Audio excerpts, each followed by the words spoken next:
हमारे पास जो चैप्टर 13 के थ्योरम्स हैं उनको समझने की कोशिश करते हैं। हमारे पास थ्योरम 13.1 है कि if two sides of a triangle are unequal in length, the longer side has an angle of greater measure opposite to it। इसका मतलब ये है कि अगर हमारे पास एक ट्राइंगल की साइड बड़ी है, यानी कि ए भी अगर हमारे पास स्मॉलर साइड है और ए सी हमारे पास ग्रेटर साइड है, तो प्रूव ये करना है कि ए सी के जो अपोजिट एंगल है, एंगल बी, वो ए बी के अपोजिट एंगल सी से बड़ा है। यानी कि हमने बी को जो है मेजरमेंट ऑफ एंगल बी को प्रूव करना है कि ये ज़्यादा है किससे, मेजरमेंट ऑफ एंगल सी से। और वजह क्या है? उसकी वजह यह है कि ए सी साइड जो है वो हमारे पास ए बी साइड से बड़ी है, तो बड़े साइड के सामने का जो एंगल होता है वो बड़ा होता है और छोटी साइड के सामने का एंगल छोटा होता है। अब ये साबित करने की खातिर कंस्ट्रक्शन हम ये करते हैं कि जितनी हमारी ए बी की लेंथ है, हम यहाँ पे एक पॉइंट डी लेते हैं और ए बी की लेंथ और ए डी की लेंथ हम बराबर ले लेते हैं और बी और डी को आपस में ज्वाइन कर देते हैं। यानी कि अब हमारे पास कंस्ट्रक्शन के हिसाब से ए बी की लेंथ और ए डी की लेंथ आपस में बराबर है।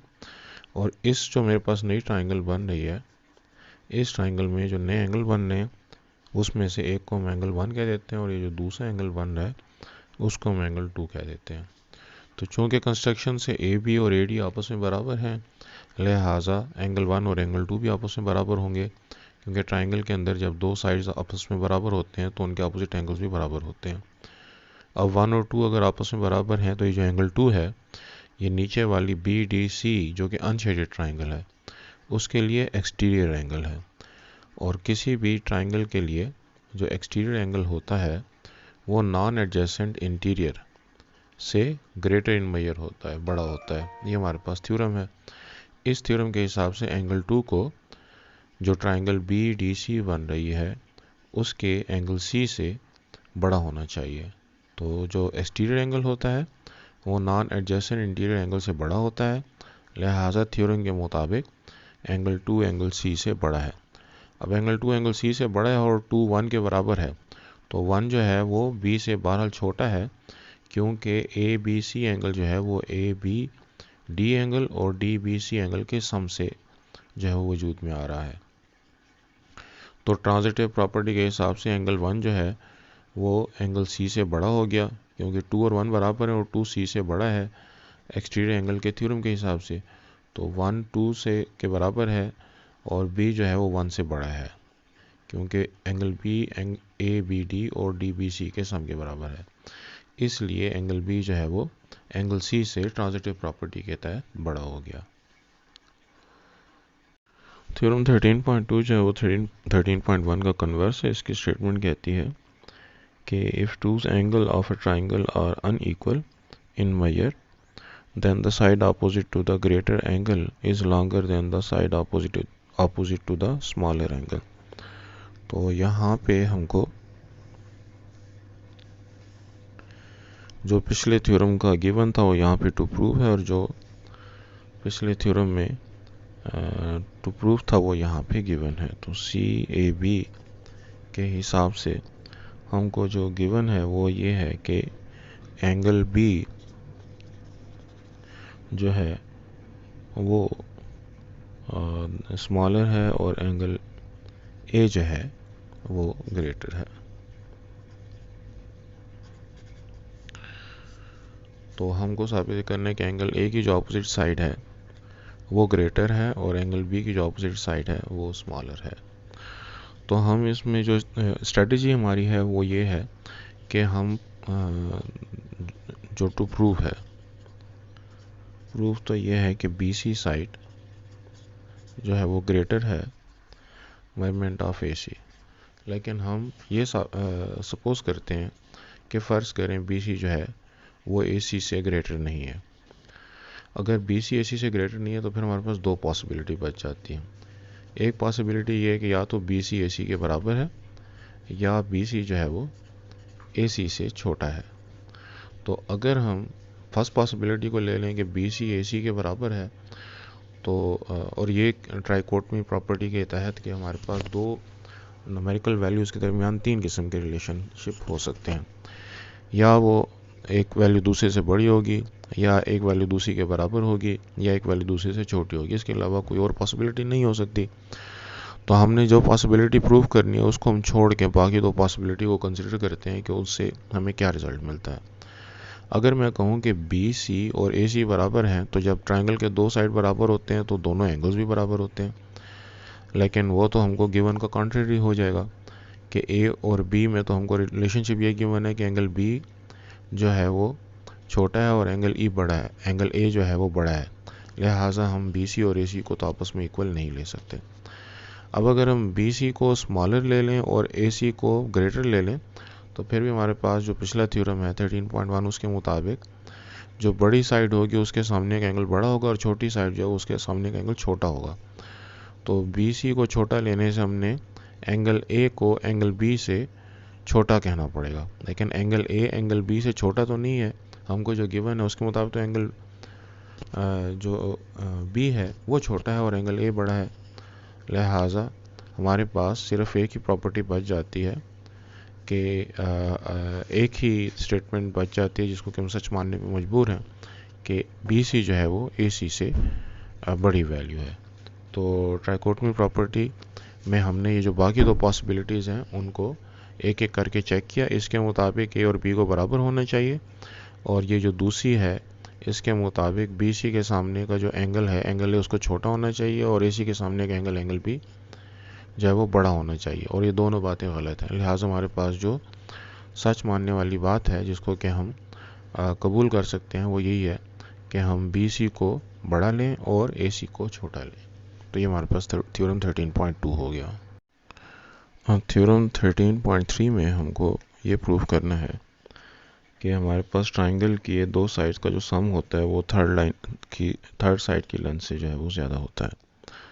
तो अगर हमारे पास एक ट्राइंगल है ए बी एंड सी, तो हमको ये प्रूव करना है कि हमारे पास जो लेंथ ए सी है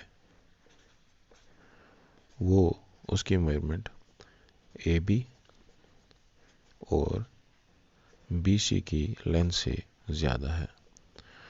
तो अब इसके खातिर हम एक जो कंस्ट्रक्शन करते हैं, कंस्ट्रक्शन हम ये करते हैं कि ए सी को हम एक्सटेंड करते हैं up to some point D, और ये एक्सटेंशन हमारी इस तरह से है कि ए बी लेंथ और ए डी लेंथ आपस में बराबर हो गए, और डी को बी के साथ मिला देते हैं। यहाँ पे बनने वाले एंगल को हमने 2 कह दिया, यहाँ पे बनने वाले एंगल को 1 कह दिया, और चूंकि ए बी और ए डी की लेंथ आपस में बराबर है लिहाजा एंगल 2 और एंगल 1 बराबर होंगे। अब एंगल डी बी सी जो है वो एंगल 1 से बड़ा है क्योंकि एंगल 1 डी बी सी का एक हिस्सा है, और 1 और 2 आपस में इक्वल हैं, लिहाजा एंगल डी बी सी जो है डी बी सी एंगल ये एंगल 2 से जो है बड़ा हो गया। ये एम मेजरमेंट के लिए लिखता होता हूँ, अगर ना भी लिखें तो कोई फ़र्क नहीं पड़ता, सिर्फ समझाने की खातिर। तो डी बी सी एंगल 2 से बड़ा हो गया क्योंकि वो एंगल 1 से भी बड़ा है, एंगल 1 उसका एक हिस्सा है और 1 और 2 आपस में बराबर। इस हिसाब से डी बी सी के सामने की जो साइड है डी सी वो ग्रेटर हो गई। यहाँ पे हमारे पास जो तो डी सी की लेंथ जो है वो हमारे पास चूँकि एंगल 2 जो है वो छोटा है तो उसके सामने की जो साइड है बी सी इससे ये बड़ा होगा, यानी कि डी सी की लेंथ बी सी की लेंथ से ज़्यादा है। लेकिन डी सी को अगर हम देखें तो वो डी सी दो side C A plus A D से मिलकर बन रहा है।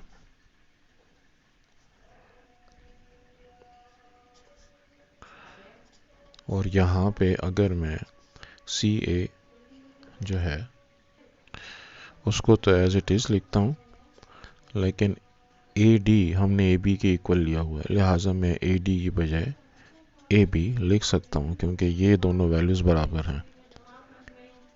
और यही कुछ हमने प्रूव करना था कि जो हमारे पास सी ए की लेंथ और ए बी की लेंथ है वो बी सी की लेंथ से ज़्यादा है। तो हमने सी ए की लेंथ और ए बी की लेंथ को बी सी की लेंथ से ज़्यादा प्रूव कर दिया। और इसमें जो की पॉइंट है वो ये है कि हमने सी की जो एक्सटेंशन ली है डी तक, उसमें ए बी की लेंथ और ए डी की लेंथ आपस में इक्वल ली है। और फिर हमने ट्राइंगल डी बी सी जो बड़ी ट्राइंगल है उसको कंसिडर करके डी सी के सामने का जो एंगल बी है वो बी सी के सामने का एंगल 2 से जो है वो बड़ा है। तो इसके हिसाब से हमने डी सी को बी सी से बड़ा लिया, लेकिन डी सी जो है वो सी ए और ए डी का सम है, और ए डी की बजाय हमने ए बी लिख लिया क्योंकि ए बी की लेंथ और ए डी की लेंथ हमने बराबर ली हुई थी। थ्योरम 13.4 जो है पेज 225 पर, इसको प्रूव करने की खातिर के इसकी स्टेटमेंट है कि from a point outside the line the perpendicular, ये परपेंडिकुलर जो 90 डिग्री एंगल बनाएगा, is the shortest distance from that point two the line. तो हम कहते हैं कि जी ये जिस चीज़ को हमने शॉर्टेस्ट डिस्टेंस सी डी को शॉर्टेस्ट डिस्टेंस प्रूव करना है, फ़र्ज़ करें कि यहाँ पे अगर शॉर्टेस्ट डिस्टेंस नहीं है तो हम एक और पॉइंट और ले लेते हैं जिसको कि हमने ई का नाम दिया है और सी को कंस्ट्रक्शन के ज़रिए से ई के साथ मिला दिया। अब हमारे पास सी ई डी एक ट्राइंगल है, और इस ट्राइंगल के लिए यहाँ पे ये जो दूसरा एंगल है जिसको कि हमने सी डी बी से मेंशन किया हुआ है बुक के अंदर, ये इस ट्राइंगल का एक्सटीरियर एंगल हो गया। और exterior angle non adjacent interior angle से हमेशा बड़ा होता है। तो सी डी बी जो है वो एंगल सी से भी बड़ा है, एंगल ई से भी बड़ा है। अब अगर एंगल ई से ये बड़ा है तो हम जो सी डी बी है और सी डी ई है ये दोनों आपस में इक्वल हैं, क्योंकि ये दोनों आपस में सप्लीमेंट्री भी हैं। इन दोनों का सम भी 180 है और ये 90 है, तो इसका 90 होना ज़रूरी है। तो ये भी 90 हो गया और ये भी 90 हो गया। अब ये 90 वाला angle C D B angle E से बड़ा है, तो सी डी ई भी इस एंगल ई से बड़ा होगा क्योंकि ये दोनों एंगल बराबर हो गए। लिहाजा C D E measurement of angle C D E is greater than measurement of angle E कह दें या सी ई डी कह दें, एक ही बात है। जब हम इसको वो 3 पॉइंट्स के फॉर्म में लिखते हैं तो जहाँ पर एंगल बन रहा होता है उसको हम मिडल में लिखते हैं। अब अगर हमारा जो सी डी ई एंगल है वो सी ई डी एंगल डी जो है वो एंगल ई से अगर बड़ा है तो थ्योरम ये कहता है कि जो बड़ा एंगल होगा उसके सामने की साइड बड़ी होगी, जो छोटा एंगल है उसके सामने की साइड छोटी होगी। लिहाजा डी, अगर मैं इस ट्राइंगल की बात करूं तो डी के सामने की साइड सी डी से ग्रेटर हो गई। इसका मतलब ये हुआ कि हमने साबित कर दिया कि सी डी जो है वो शॉर्टेस्ट डिस्टेंस है या शॉर्टेस्ट लेंथ है। तो इसमें की पॉइंट ये है कि हमने यहाँ पे जो 90 का एंगल लिया, इसका साथ वाला जो एंगल है वो भी 90 होगा क्योंकि दोनों हमारे पास सप्लीमेंट्री एंगल हैं। ये सप्लीमेंट्री एंगल जो बाहर वाला एंगल है वो एंगल ई के लिए एक्सटीरियर एंगल है, लिहाजा इससे बड़ा होगा। अब अगर ये इससे बड़ा है तो यहाँ पे इस साइड पे बनने वाला जो ट्राइंगल के अंदर बनने वाला एंगल है वो भी एंगल ई से बड़ा होगा। अब अगर ट्राइंगल के अंदर एक एंगल बड़ा है और दूसरा एंगल छोटा है तो बड़े एंगल के सामने की साइड बड़ी होगी और छोटे एंगल के सामने की साइड छोटी होगी। लिहाजा सी ई सी डी से जो है वो छोटा हो गया। तो हमने भी यही साबित करना था कि जो सी डी है जिसको हम परपेंडिकुलर कह रहे हैं वो किसी भी और डिस्टेंस से सी का उस लाइन से जो है वो उसके मुकाबले में छोटा होगा। तो सी डी जो है वो शॉर्टेस्ट डिस्टेंस है।